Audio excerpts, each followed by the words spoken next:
Okay, तो chapter number 4 support and resistances कैसे draw करते हैं, ठीक है ना, उनको ड्रा कैसे करते हैं और थोड़ा सा प्रैक्टिकली देखेंगे कि रेजिस्टेंस कैसे बनती है, सपोर्ट कैसे बनती है और उसके अलावा शिफ्टिंग ऑफ द जोन्स कैसे होता है। तो इन चीज़ों को थोड़ा सा, उस थ्योरी को अब हम चार्ट के ऊपर प्रैक्टिकली अप्लाई करके देखेंगे। अब सबसे पहले तो ये होता है कि सपोर्ट रेजिस्टेंसेस ड्रा कैसे की जाती है ना, कि सपोर्ट रेजिस्टेंस ड्रा करना एक बहुत बड़ी जिम्मेदारी है, एक बहुत बड़ी रेस्पॉन्सिबिलिटी है। अगर हम उसको ड्रा करना में थोड़ा सा भी चूक जाते हैं या थोड़ा सा फेल हो जाते हैं, थोड़ा सा डिफरेंस उसमें आ जाता है, तो हमारी ट्रेडिंग फेल हो जाएगी, ठीक है ना। थोड़ा सा सपोर्ट रेजिस्टेंस अगर हमने गलत लगाई तो मुमकिन तौर पे हम इसको फॉल्स ब्रेकआउट को हम ब्रेकआउट समझ के, या ब्रेकआउट अभी हुआ ही नहीं है, हम ब्रेकआउट समझ के उसको ट्रेड करेंगे और हमारा स्टॉप लॉस हिट हो जाएगा, यहाँ हमें लॉस का सामना करना पड़ेगा। तो यहाँ पे ये बात पैदा होती है कि हमने सपोर्ट रेजिस्टेंसेस ड्रा करनी कैसे है, उनको चार्ट के ऊपर कैसे प्लॉट करना। अब आते हैं हम कि हम उसको कैसे ड्रा करते हैं। देखिए, सपोर्ट रेजिस्टेंस ड्रा करने के लिए सबसे बेस्ट जो तरीका है वो ये है कि अगर आप चाहते हैं कि आप सपोर्ट रेजिस्टेंस ड्रा करें तो look left price leaves clue. सबसे पहले आपको लेफ्ट साइड पे देखना पड़ेगा, ठीक है ना, आपको लेफ्ट साइड पे देखना पड़ेगा कि प्रीवियसली कौन से ऐसे मेजर लेवल्स थे जो आगे चल के मार्केट उनको रिएक्ट कर सकती है, उनके साथ रिएक्ट कर सकती है, वो प्रीवियसली कौन से लेवल्स थे। तो सबसे पहले लुक लेफ्ट, हाँ, लेफ्ट को देखें, जहां तक लेफ्ट आप देख सकते हैं।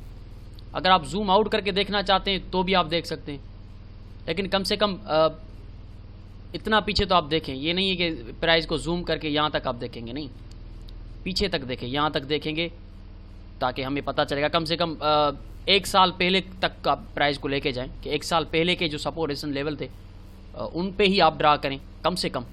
अब ड्रा कैसे करना है, आपको सबसे पहले लेफ्ट साइड देखना होगा कि सपोर्ट, बाउंस बैक्स और रेजिस्टेंस लेवल्स कहाँ पे। सबसे पहले उनको नज़र में करना होगा। एक यहाँ पे है, एक यहाँ पे रेजिस्टेंस है, एक यहाँ पे रेजिस्टेंस है, एक यहाँ पे रेजिस्टेंस है, एक यहाँ पे रेजिस्टेंस है, ठीक है जी।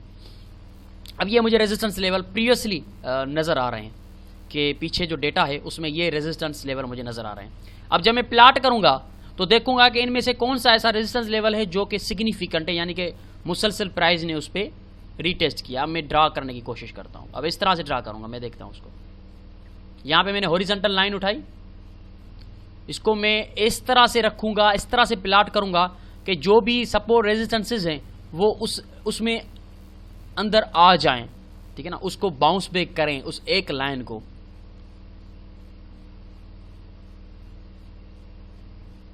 अब यहां पे अगर आप देखें तो मैंने ये इस तरह से यहां पे ड्रा किया है कि एक तो यहां पे रेजिस्टेंस है, यहां पे फॉल्स ब्रेकआउट है, उसके बाद यहां पे रेजिस्टेंस है, उसके बाद अगेन यहां पे रेजिस्टेंस है, उसके बाद यहां पे सपोर्ट है और फिर ये फॉल्स ब्रेकआउट है।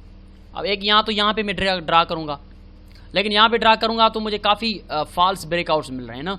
यहाँ पे फॉल्स ब्रेकआउट मिला, फिर यहाँ पे फॉल्स ब्रेकआउट मिला, फिर अगेन यहाँ पे ब्रेकआउट मिला, तो मुसलसल ब्रेकआउट्स मिल रहे हैं। तो ये एक सिग्निफिकेंट नहीं है क्योंकि प्राइस इसको आसानी से तोड़ रही है। इसको मैं मजीद ऊपर लेके जाऊंगा।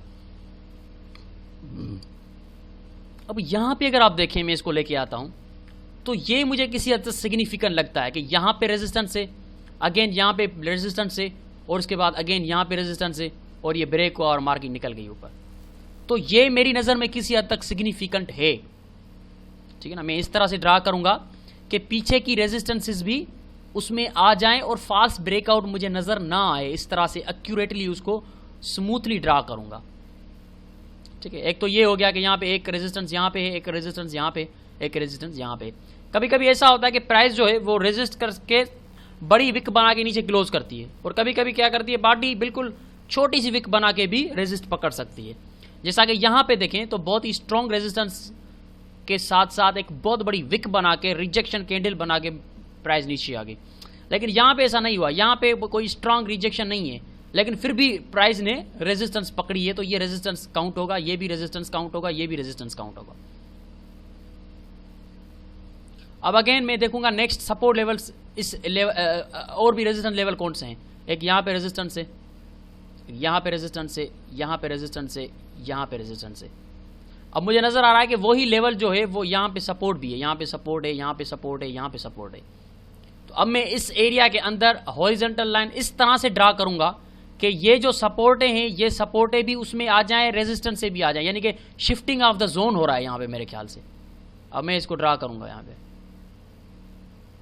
ये देखें अब यहाँ पे शिफ्टिंग ऑफ द जोन है,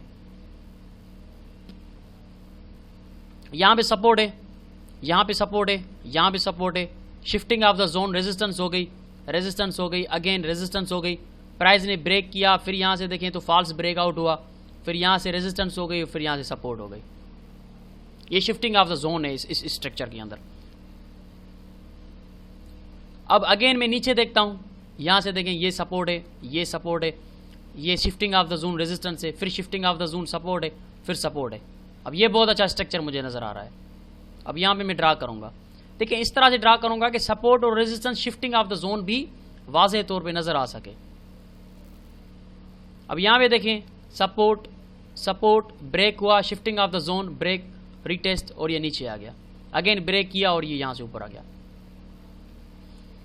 अब यहाँ पे देखें तो हमने सपोर्ट रेजिस्टेंसेस प्लॉट की हैं। अब यहाँ पे मैं आपको एक मेथड बताता हूँ, वो मेथड काफ़ी कम आपको देखने में मिला होगा, और ये मेथड मैंने अपने स्टूडेंट्स को सिखाया हुआ है कि देखिए कोई भी सपोर्ट और रेजिस्टेंसेस हो वो किसी एक लाइन पे, हॉरिजॉन्टल लाइन पे डिपेंडेंट नहीं रहती, वो एक प्री डिफाइंड और सिलेक्टेड एक डिस्टेंस होता है, एक गैप होता है, उस गैप के अंदर से सपोर्ट रेजिस्टेंस पकड़ रही होती है। मेरे कहने का मतलब आप नहीं समझे, मैं समझाता हूँ आपको। ये एक लाइन है, यहाँ से प्राइस सपोर्ट पकड़ के उठी, अगेन आई, यहाँ से फॉल्स ब्रेकआउट हुआ, सपोर्ट पकड़ के उठी, फिर यहाँ से सपोर्ट पकड़ी, फिर फॉल्स ब्रेकआउट हुआ, यहाँ से सपोर्ट पकड़ी, ये उठ गई। अब मुझे बताएं कि ये जो सपोर्ट पकड़ रही है प्राइस, ये क्या एक लेवल पे सिग्निफिकेंट है? नहीं, ये दो लेवल्स पे है जो कि बिल्कुल करीब हैं, यानी कि ये आ जाएगा, दूसरी लाइन यहाँ पे आ गई। अब ये मेरे लिए बहुत ही अच्छा लेवल हो गया, जोन हो गया, जिसके अंदर से प्राइस उठ रही है, यानी कि ये और ज्यादा एक्यूरेट है क्योंकि मुझे यहाँ पे फॉल्स ब्रेकआउट नहीं मिल सकते। तो मैं क्या करूंगा, चार्ट के ऊपर भी बिल्कुल इस तरह से करूंगा कि एक रेंज बनाऊंगा, एक डिस्टेंस बनाऊंगा, एक यहाँ पे रेंज बन गई, इसी को अब मैं यहाँ पे नीचे भी लगाऊंगा, तकरीबन इस रेजिस्टेंस को भी काउंट करके यहाँ पे लगाऊंगा। अब ये मेरा एक जोन बन गया कि ऊपर थोड़ा सा डिस्टेंस है, इस डिस्टेंस से भी मार्केट उठ सकती है, तो ये मेरा पूरा जोन बन गया। अब मैं इस जोन को क्या करूंगा कि एक शेप देकर इसको बंद कर दूंगा। इस शेप के अंदर मैं इसका कलर चेंज कर देता हूं। अब ये मेरे लिए एक जोन बन गया है, रेजिस्टर सपोर्ट जोन इसको मैं कहूंगा, ठीक है ना। अब मैं सिर्फ एक हॉरिजॉन्टल लाइन पे डिपेंडेंट नहीं हूं, बल्कि मैं एक जोन पे डिपेंडेंट हूं कि पूरा वो जोन जो है वो पूरा जोन सपोर्ट रेजिस्टेंस कहलाएगा। अब याद रखिएगा कि ये जोन ज्यादा बड़ा नहीं होना चाहिए, ये जोन छोटा होना चाहिए, जैसे आपके सामने है। अब यहां पे अगर आप देखें तो ये जोन जो है यहां से सपोर्ट पकवा रहा है और नीचे यहां से रेजिस्टेंस करवा रहा है। यहां से भी देखें इसने सपोर्ट पकड़वाई है, यहां से भी रेजिस्टेंस करवाया है, यानी कि ये पूरा जो जोन है, ये पूरा जोन मेरे लिए सपोर्ट जोन बन गया है। शिफ्टिंग ऑफ द जोन भी हुई है यहाँ पे कि यहाँ पे ब्रेक हुआ, फिर रिटेस्ट हुआ। एक हॉरिजॉन्टल लाइन पे हम डिपेंडेंट नहीं रह सकते, क्योंकि मार्केट जो होती है वो आजकल जो है वो एक किसी भी पर्टिकुलर हॉरिजॉन्टल लाइन से सपोर्ट रेजिस्टेंस नहीं पकड़ती, बल्कि उस हॉरिजॉन्टल लाइन के आजू बाजू से भी सपोर्ट रेजिस्टेंस पकड़ रही होती है। तो हमें मजबूरन जोन बनाने पड़ेंगे कि उस जोन से फिर मार्केट ब्रेक करेगी तो हम सेल या बाय करेंगे। अब बीच वाली जो हॉरिजॉन्टल लाइन है, इसमें भी देखें यहाँ पे कंफ्यूजन आ रहा है, यहाँ पे भी कंफ्यूजन आ रहा है फॉल्स ब्रेकआउट से, यहाँ पे भी कंफ्यूजन आ रहा है फॉल्स ब्रेकआउट है, हालांकि ये रेजिस्टेंस है, यहाँ पे सपोर्ट है, ये रेजिस्टेंस है। अब मैं क्या करूंगा, इसको भी जोन बनाऊंगा, इस तरह से जोन बनाऊंगा कि इसके आजू बाजू की सपोर्ट रेजिस्टेंसेस भी आ जाएं, जैसे कि इसके पास ये सपोर्ट है, ये भी आ जाए, ये सपोर्ट है इसके पास, ये भी आ जाए, तो इनको मैं आजू बाजू से बनाऊंगा। और नीचे ये सपोर्ट है, ये भी आ जाए, ये भी आ जाए, और यहाँ पे रेजिस्टेंस है, ये भी आ जाए, तो मैं इस तरह से इसको जोन बनाऊंगा। तो ये जोन कैसे बनाऊंगा, इसको बिल्कुल ऊपर लेके आऊंगा, ऊपर वाली रेजिस्टेंसेस को काउंट करने के लिए मैं रखूंगा यहाँ पे, और दूसरी लाइन में लगाऊंगा यहाँ पे, ताकि इसको भी मैं रेजिस्टेंस काउंट कर सकूं। अब ये हो गया मेरा जोन, देखिए जोन ज्यादा बड़ा नहीं हो जाना चाहिए। अब ये हो गया मेरा जोन। अब इस जोन में अगर आप देखेंगे तो फॉल्स ब्रेकआउट हमें नहीं मिल सकते, क्योंकि हमने किसी एक हॉरिजॉन्टल लाइन पे डिपेंडेंट नहीं किया, बल्कि हमने एक जोन बनाई है कि उसी जोन के अंदर से जब प्राइस उठेगी तो हम बाय या सेल करेंगे। अब मुझे पता है कि इस जोन में फॉल्स ब्रेकआउट की प्रोबेबिलिटीज बहुत कम है, क्योंकि हमने उस सपोर्ट को या उस रेजिस्टेंस को थोड़ा सा वसी कर दिया है, स्प्रेड कर दिया है, बड़ा कर दिया है, ताकि हम फॉल्स ब्रेकआउट से बच सकें। यहां पे देखें, ये रेजिस्ट हुई, सपोर्ट हुई, रेजिस्ट हुई, support, support, resistance, resistance, resistance, support, resistance, resistance, support. बिल्कुल एक्यूरेट काम कर रहा है अब ये, क्योंकि हमने जोन बना दिया। अब इस जोन से क्या होगा कि ज्यादा 2 या 3 पिप का हमारा स्टॉप लॉस बड़ा होगा, कोई बड़ी बात नहीं है छोटे टाइम फ्रेम पे। बड़े टाइम फ्रेम पे कोई 10 पिप का स्टॉप लॉस बड़ा हो सकता है, ज्यादा से ज्यादा बस। अब ये हमारा जोन हो गया। ऊपर जो आप देख रहे हैं, ऊपर भी मैं कोशिश करूंगा कि इसको जोन बनाऊं, क्योंकि यहां पे ये जो सपोर्ट है, ये वाली रेजिस्टेंस है, सॉरी, ये मिस हो रही है। तो क्यों ना मैं यहां पे भी एक लाइन लगा के इसको जोन बना दूं, ताकि ये रेजिस्टेंस भी उसमें आ जाए।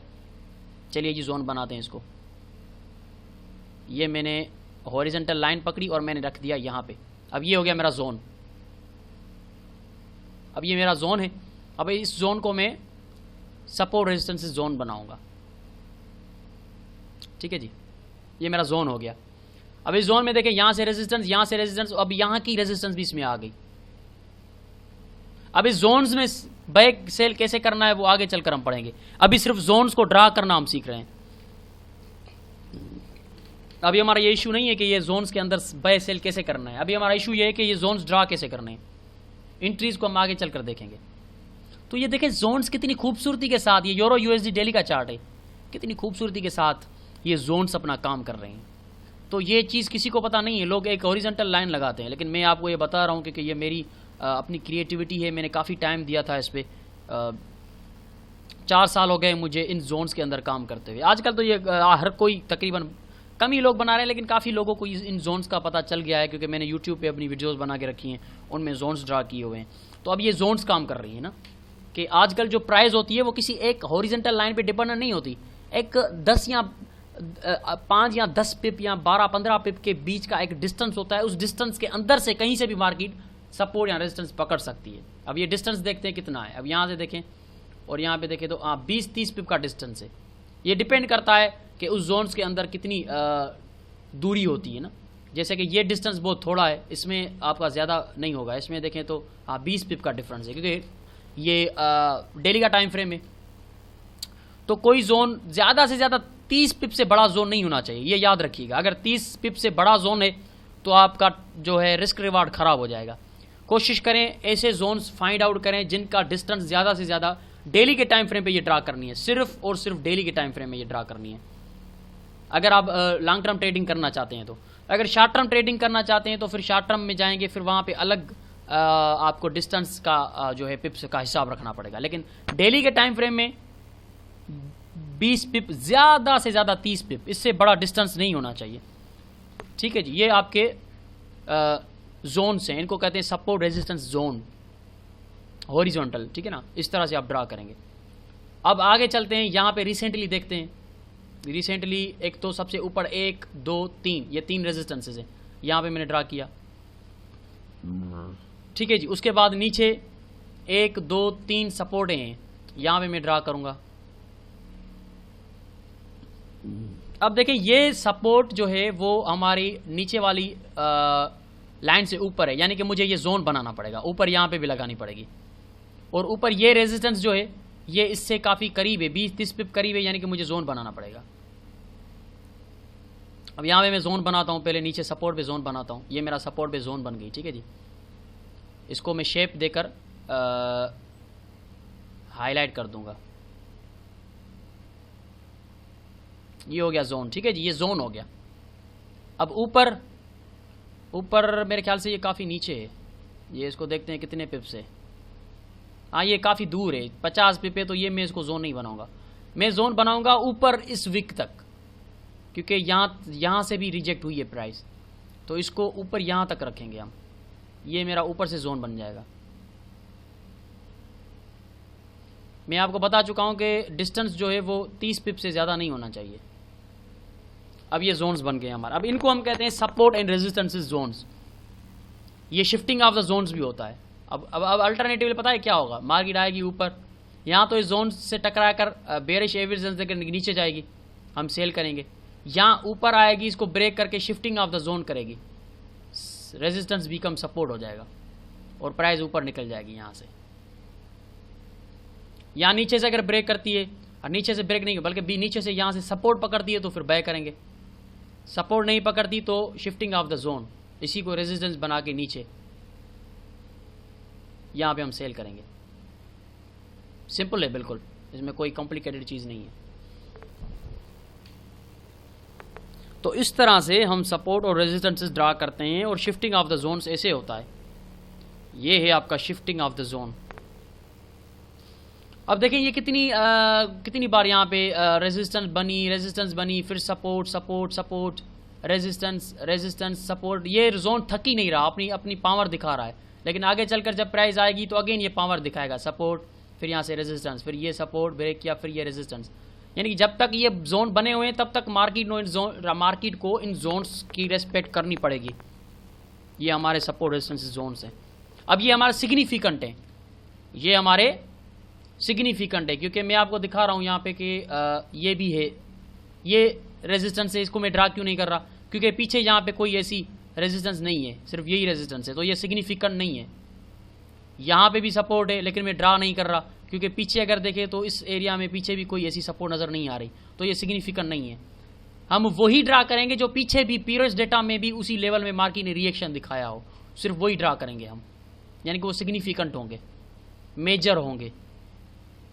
अब यहाँ पे अगर आप देखें तो बीच में भी एक रेजिस्टेंस जा रही है, सपोर्ट रेजिस्टेंस जा रही है, ठीक है ना, लेकिन वो इतनी सिग्निफिकेंट नहीं है। यहाँ पे देखें, अब कुछ रेजिस्टेंसेस ऐसी होती हैं जिनको जोन की ज़रूरत नहीं पड़ती, जैसे कि ये यहाँ पे जोन नहीं ड्रा कर सकते क्योंकि ये एक हॉरिजॉन्टल लाइन ही अपना पावर दिखा रही है। यहाँ से देखें, यहाँ से देखें, और फिर यहाँ पे रेजिस्टेंस, और उसके अलावा यहाँ पे रेजिस्टेंस, तो ये हम जोन नहीं बना सकते, ठीक है ना, हम जोन इसको नहीं बना सकते क्योंकि ये एक लाइन ही हमें अपना पावर दिखा रही है, तो यहाँ पे हम जोन नहीं बनाएंगे। कभी कभी एक लाइन ही हमें पावर दिखा देती है, तो यहाँ पे एक ये भी आप सपोर्ट रेजिस्टेंस को तस्वर कर सकते हैं, लेकिन ये इतना सिग्निफिकेंट नहीं है। ये ऊपर सिग्निफिकेंट, ये नीचे सिग्निफिकेंट, ये वाला सिग्निफिकेंट, ये वाला सिग्निफिकेंट, ये वाला सिग्निफिकेंट। उसके अलावा नीचे चले जाएं यहाँ पे, तो इस तरह से हम चार्ट के ऊपर सपोर्ट रेजिस्टेंसेस ड्रा करके फिर उनको ट्रेड करते हैं। हमारा ये एक माइंडसेट है, हमारा ये एक तरह से सपोर्ट्स और रेजिस्टेंस ड्रा करने का तरीका है। हम ऐसे सपोर्ट रेजिस्टेंसेस ड्रा करते हैं, बिल्कुल सिंपल है, कुछ भी कॉम्प्लिकेटेड नहीं है।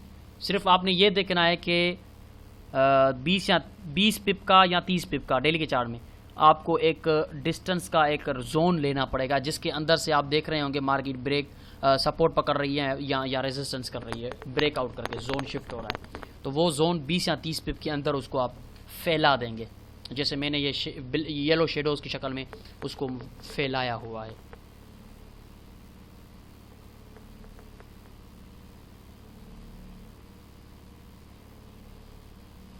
तो ये इस तरह से हम जोन्स क्रिएट करते हैं, इस तरह से जोन्स शिफ्ट भी होते हैं। और इनको इंट्रीज कब लेनी है वो आगे चलकर हम इंट्री के चैप्टर्स में पढ़ेंगे, हाउ टू ट्रैक इंट्रीज। जब हम सारी टेक्निकल सीख जाएंगे तो फिर फाइनल जो हमारा चैप्टर होगा वो होगा how to track entries based on our course. हमने जो भी कोर्स किया है उसके बिना पे हम मुख्तलिफ चीज़ों को देखते हुए कैसे एंट्री पकड़ेंगे वो हम आगे चलकर देखेंगे। अभी हम चीज़ों को समझेंगे कि चीज़ें ड्रा कैसे की जाती हैं, चीज़ें नज़र कैसे आती हैं, उनकी एक्यूरेसी ड्रा करने की कैसे है, वो दिखती कैसे हैं, उनसे बाउंस बैक कैसे होते हैं, जोन शिफ्ट कैसे होते हैं, ट्रेंड कैसे होता है। अब यहाँ पे हमने पीछे ट्रेंड पढ़ा है ना। अब ये देखें, हायर हाई हायर लो बिल्कुल जोन पे, उसके बाद ब्रेक किया, higher high higher low zone के करीब है लेकिन जोन पे नहीं है, again higher high higher low zone पे, अगेन हायर हाई जोन पे, and higher low another high बनाने में प्राइस फेल हो गई। ये हमारा ट्रेंड है ना, हम पीछे ट्रेंड में पढ़ कर आए। अब ये हमारा रेंजिंग मार्केट है जो हम पढ़ चुके थे आज के चैप्टर में, हमने पढ़ा है चैप्टर 4 में कि एक रेंजिंग मार्केट में सपोर्ट रेजिस्टेंस अपनी ताकत ज़्यादा दिखा रही होती है। अब यहाँ पे देखें ताकत दिखा रही है कि नहीं दिखा रही, रेंज के अंदर है ना, अपनी ताकत दिखा रही है। ऊपर से रेजिस्ट, छत से बाल टकरा के नीचे और ज़मीन से बाल टकरा के ऊपर, बिल्कुल वाज़े साफ रोशन दलील है आपके सामने ये। अब जब इससे प्राइस ब्रेक करके निकलेगी तो फिर ये बूम बूम, अगर ऊपर से निकलेगी निकल जाएगी। तो इस तरह से हम सपोर्ट रेजिस्टेंसेस इस तरह से ड्रा करते हैं और सिग्निफिकेंट लेवल्स यही होते हैं, और शिफ्टिंग ऑफ द जोन्स भी ऐसे ही होता है। ये डेली के टाइम फ्रेम पे हमने ड्रा किया है। अब चलते हैं कि हम मिसाल के तौर पे छोटे टाइम फ्रेम पे चलकर देखते हैं। अगर हम छोटे टाइम फ्रेम पे ड्रा करते हैं, मैंने आपको कहा है कि 5 मिनट के टाइम फ्रेम पे चले जाएं, वहाँ पे भी आपको सपोर्ट रेजिस्टेंसेस अपना पावर दिखाती हुई नज़र आएंगे। थोड़ा सा पीछे चलेंगे क्योंकि आज फ्राइडे है तो आज थोड़ी मूव चौपी है प्राइस की। यहाँ पे आएंगे, ठीक है जी। अब यहाँ पे मैं सपोर्ट रेजिस्टेंस ड्रा करता हूँ, ठीक है जी।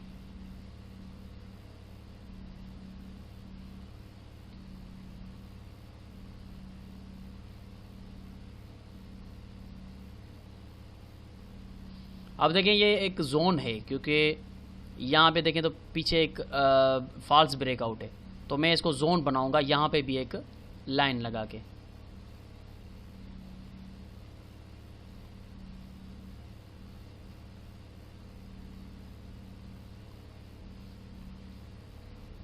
ठीक है, जब ये हमारा जोन बन गया, अब ऊपर भी इसको थोड़ा सा ऊपर लेके आएंगे और इसको थोड़ा सा नीचे लेके आएंगे तकरीबन यहाँ पे। अब यहाँ तक नहीं लेके आ सकते क्योंकि ये काफ़ी दूर है।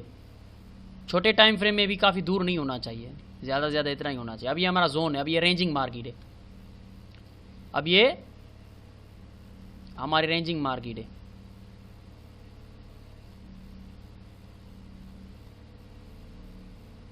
ये हो गया हमारा जोन। अब ये 5 मिनट के टाइम फ्रेम में भी आप देख रहे हैं कि कैसे हमारे जोन्स काम कर रहे हैं 5 मिनट के टाइम फ्रेम पे।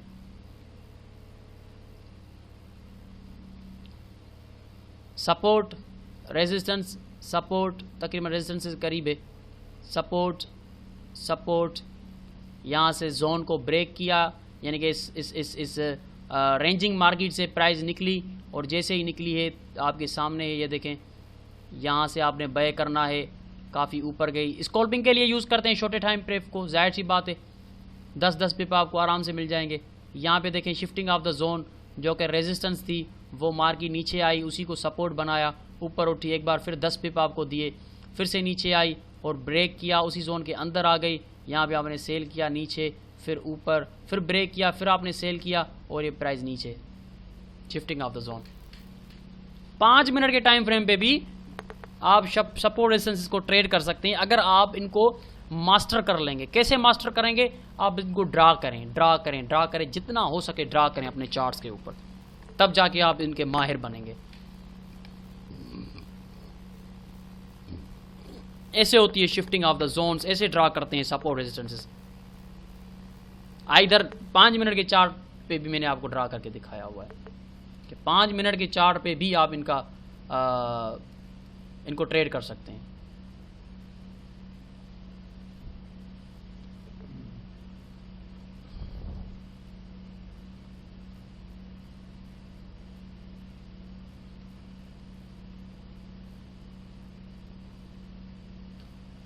ये देखें,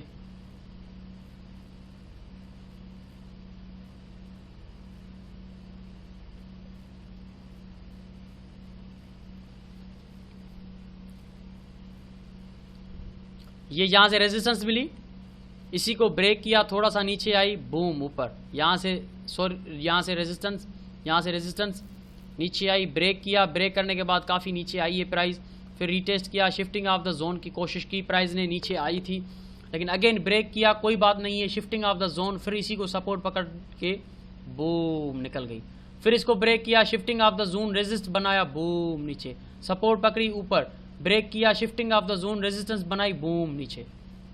आपके सामने है सब कुछ। इस तरह से हम ड्रा करेंगे, एक जोन बनाएंगे ना। अब 5 मिनट के टाइम फ्रेम में कितना जोन होगा? मेरे ख्याल से कोई 2 पिप का होगा मेरे ख्याल में। हाँ देखिए 2 पिप का है, 2 पिप से ज़्यादा का जोन नहीं रखेंगे आप। ये देखें 2 पिप का है, ये भी 2 पिप का जोन हमें रखना है 5 मिनट के टाइम फ्रेम पे। जितना टाइम फ्रेम बड़ा होता जाएगा उतने पिप आपको आप उसमें मिलाते जाएं। 15 मिनट का टाइम फ्रेम है तो 3 पिप रखें, 1 घंटे का टाइम फ्रेम है तो 5 पिप रखें, ठीक है। तो इस तरह से आप मूव करते जाएंगे।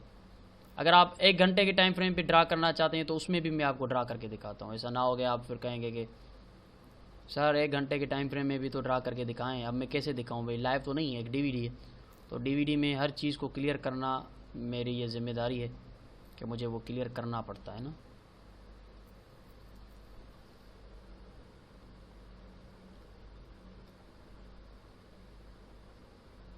ठीक है जी। अब देखें यहाँ पे रेजिस्टेंस है, यहाँ पे देखें ये रेजिस्टेंस यहाँ से शुरू हुई, उसके बाद आगे चलते जाएं। अब यहाँ पे ये भी रेजिस्टेंस है तो इसको भी हम इसको थोड़ा सा ऊपर लेके जाएंगे, तकरीबन यहाँ तक इसकी पीक पे लेके आएंगे, ठीक है जी। और इसको नीचे शिफ्टिंग ऑफ द जोन, इसको जोन को बड़ा बनाएंगे तकरीबन यहाँ तक, क्योंकि R1 का टाइम फ्रेम है तो 5-6 ज़्यादा से ज़्यादा 5-6 पिप तक इसको लेके आएंगे। और हमेशा स्टार्ट करना है लेफ्ट से, राइट से नहीं कि राइट पे देख के मैंने यहाँ पे लगाई यहाँ पे लगाई, नहीं, स्टार्ट हम लेफ्ट से करेंगे। राइट पे आप देखेंगे तो ऑटोमेटिकली आपको रिजल्ट नज़र आएगी। अगर आप लेफ्ट को देखते हुए अच्छे तरीके से ड्रा करेंगे तो रिजल्ट आपको राइट पे नज़र आने लगेगी। इसको पहले यहाँ पे रखते हैं और फिर इसको तकरीबन यहाँ पे रखते हैं, ठीक है जी। अब नीचे वाली मैंने लाइन क्यों यहाँ पे रखी है, क्योंकि यहाँ पे रेजिस्टेंस है। ऊपर क्यों रखी है, यहाँ पे सपोर्ट हैं, ठीक है ना, इसलिए मैंने, क्योंकि यहाँ पे देखें रेजिस्टेंस है, इसलिए मैंने नीचे वाली लाइन यहाँ पे रखी है। अब ये मेरा एक और ये आवर 1 के टाइम फ्रेम पे मैं ड्रा कर रहा हूँ ना। अब देखें यहाँ से, अब स्टार्ट करते हैं, ठीक है जी। सबसे पहले यहाँ से रेजिस्टेंस मिली, मैंने ये जोन ड्रा कर दिया भाई।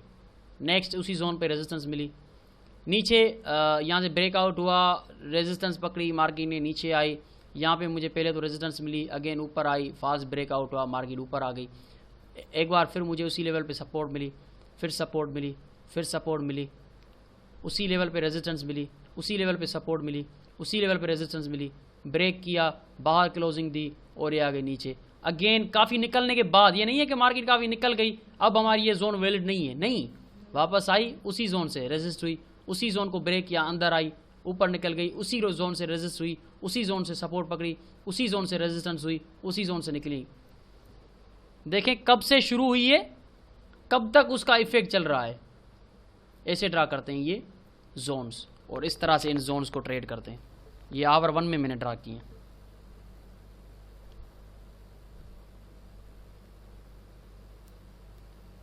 थोड़ा सा ध्यान देना पड़ता है दोनों तरफ से, लेफ्ट को भी ध्यान से देखें, राइट को भी ध्यान से देखें, फिर ड्रा करें, एक्यूरेटली ड्रा करें। विक्स बाहर आ जाती हैं, आने दें, कोई फ़र्क नहीं पड़ता, लेकिन ये कोशिश करें कि उसमें सपोर्ट रेजिस्टेंसेस आ जाएं, सारी जो भी पीछे हैं आगे हैं उस जोन में अंदर आ जाएं।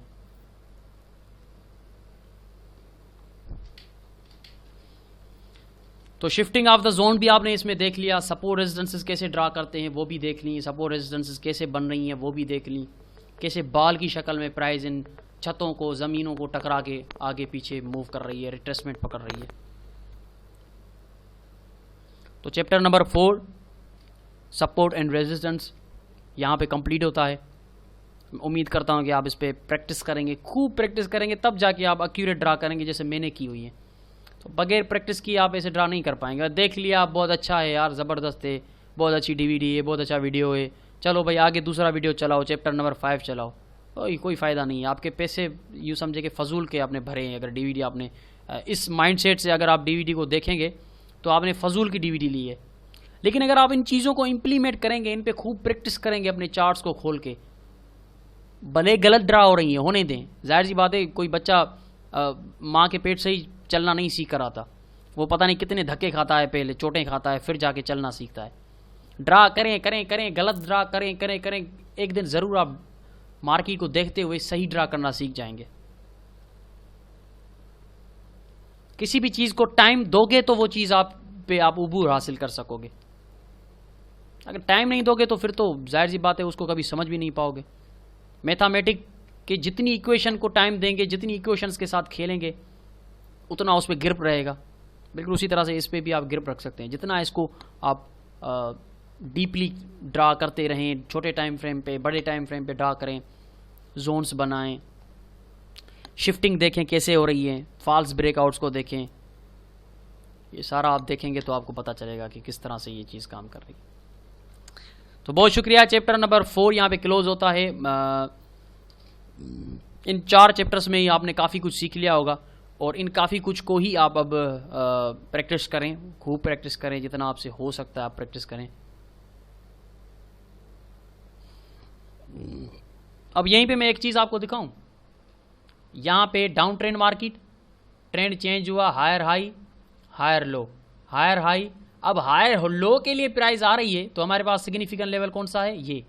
तो आपका ये ज़हन बनना चाहिए कि हायर लो के लिए जब प्राइस आएगी तो मेरे इस सिग्निफिकेंट लेवल से उठेगी। ये हायर लो सिग्निफिकेंट लेवल से उठी, अनदर हायर हाई बनाई। ये सिग्निफिकेंट लेवल आपका ट्रेंड में भी आपके काम आ रहा है। Higher high, higher low, higher high, higher low कहाँ पे बनेगी, आपके सिग्निफिकेंट लेवल पे, और ये बूम।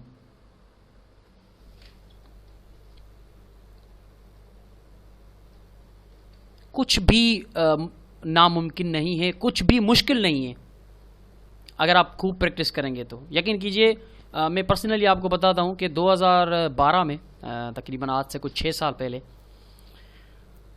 मेरे यूनिवर्सिटी के एग्ज़ाम चल रहे थे। तो एग्ज़ाम वाले दिनों में मैं देर देर तक रात को ये फॉरेक्स के चार्ट पे सपोर्ट है, रेजिस्टेंसेस ड्रा करता था। यानी कि मेरा एक शौक़ था, मेरी एक दीवानगी थी। तो मुझे अंदर ही अंदर में फील भी होता था कि यार मेरे एग्ज़ाम चल रहे हैं, मुझे किताब उठानी चाहिए, मुझे सिलेबस अपना पढ़ना चाहिए, मैं ये क्या ड्रा कर रहा हूँ। लेकिन मैंने कहा कि मैं जो ड्रा कर रहा हूँ ना, आज तो ठीक है कर रहा हूँ, लेकिन कल ये मुझे बहुत काम आएगी चीज़। मेरे सामने 2 रास्ते हैं, और दोनों रास्ते सही है, कोई गलत रास्ता नहीं है। फॉरेक्स भी एक बहुत बड़ा वसी बिजनेस है, $5 ट्रिलियन की रोज़ ट्रेडिंग होती है। कोई डॉक्टर इंजीनियर इतना नहीं कमा सकता जितना फॉरेक्स ट्रेडर कमा सकता है। तो मैं डॉक्टर इंजीनियर अगर ना भी बन सका तो, लेकिन अच्छा ट्रेडर तो बन सकता हूँ ना, खूब प्रैक्टिस करके। तो मैंने बहुत ज़्यादा टाइम दिया इसको। यकीन कीजिए, रातों रात में रात को सोता ही 3-4 घंटे था, सिर्फ टेक्निकल एनालिसिस करता सपोर्ट रेजिस्टेंस जा करके। तो तभी आपको भी कह रहा हूँ कि जितना इस चीज़ के साथ डीपली आप गेम की तरह इसको खेलें, मुख्तलिफ सपोर्ट रेजिस्टेंसेस पेयर पे डालें, मुख्तलिफ टाइम फ्रेम पे उसको ड्रा करें, सीखें, समझें, मेहनत करें, यकीन कीजिए आप डेली के 1 करोड़ रुपए कमा सकते हैं। 1 करोड़ रुपए डेली के कमा सकते हैं, मैं चैलेंज के साथ कहता हूँ, अगर आप इसको मास्टर कर लेंगे तो, अगर आप इस पे उबूर हासिल कर लेंगे तो। हर किसी का अपना नसीब होता है। अगर मैं करोड़ नहीं कमा रहा तो मेरा ये नसीब है कि मैं लाखों कमा रहा हूँ या हज़ारों कमा रहा हूँ, ये मेरा नसीब है। ऊपर वाले ने हर किसी का नसीब इस तरह से बनाया है कि जो जितनी मेहनत करेगा उसको उतना मिलेगा। लेकिन मुझे अनफॉर्चुनेटली मेरे ऊपर बहुत ज़्यादा जिम्मेदारियाँ हैं, मेरे खर्चे बहुत ज़्यादा हैं। मैं एक मुतवस्सित यानी कि मिडिल क्लास फैमिली से ताल्लुक़ रखता हूँ, इसलिए मेरी जिम्मेदारियाँ बहुत ज़्यादा हैं। मैं पूरे घर को चलाता हूँ, भाइयों को चलाता हूँ, अपना ख़र्चा करता हूँ, मेरा ख़र्चा बहुत ज़्यादा है। मैं अपनी इन्वेस्टमेंट को लॉन्ग टर्म नहीं चला पाता। ये मेरे लिए बहुत ही अनफॉर्चुनेट है कि मैं अपनी इन्वेस्टमेंट को ज़्यादा देर नहीं चला सकता। बार बार मुझे विथड्रॉल निकालना पड़ता है, क्योंकि मैं एक मिडिल क्लास फैमिली से ताल्लुक़ रखता हूँ। मेरे पास इतनी बड़ी इन्वेस्टमेंट कभी बन नहीं पाती।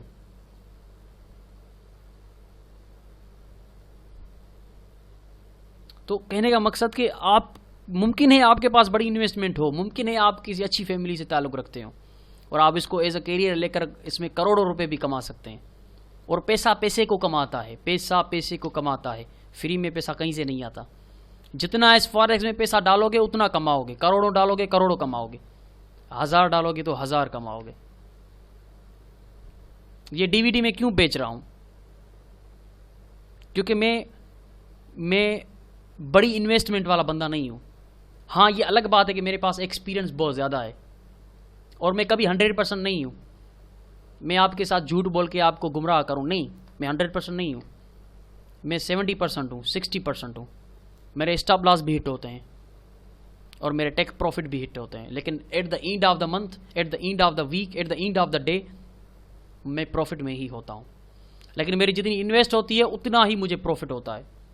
ये नहीं है कि मेरी $1000 की इन्वेस्टमेंट है, उसमें मैं $1000 डेली कमाऊंगा।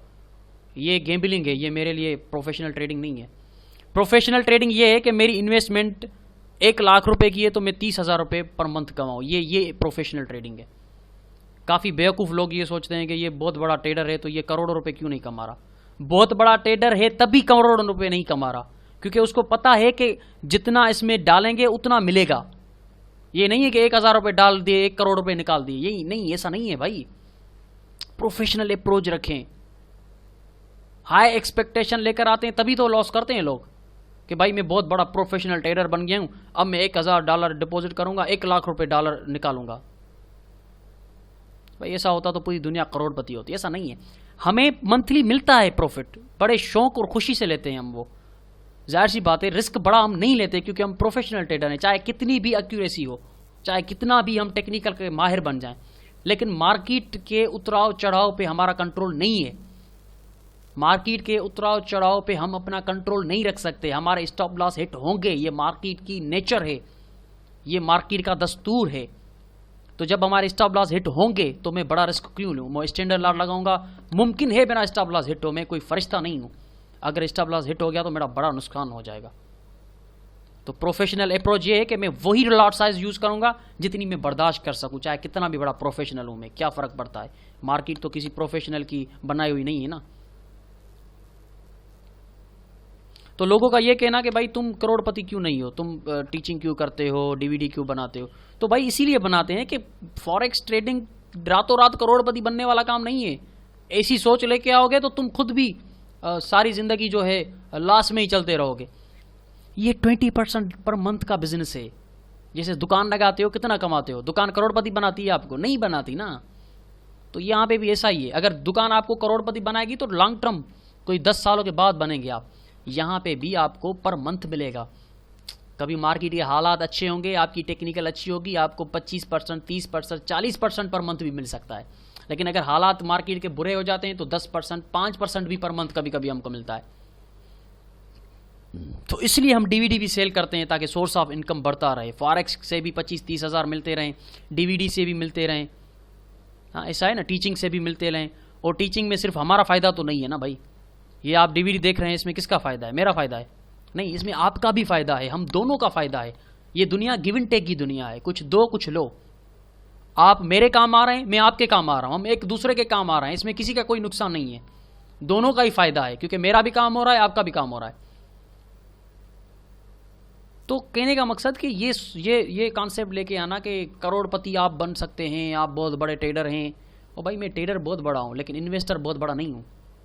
मेरे पास जितनी इन्वेस्ट है मैं उतना पर मंथ ले रहा हूं मार्केट से, और मैं खुश हूं जितना ले रहा हूं, क्योंकि मैं लालची बंदा नहीं हूं। मेरे अंदर लालच का आंसर नहीं है। मैं खुश हूं अपने 25-20% पर मंथ जो मिल रहा है उस पर मैं खुश हूं, क्योंकि मैं लालची नहीं हूं।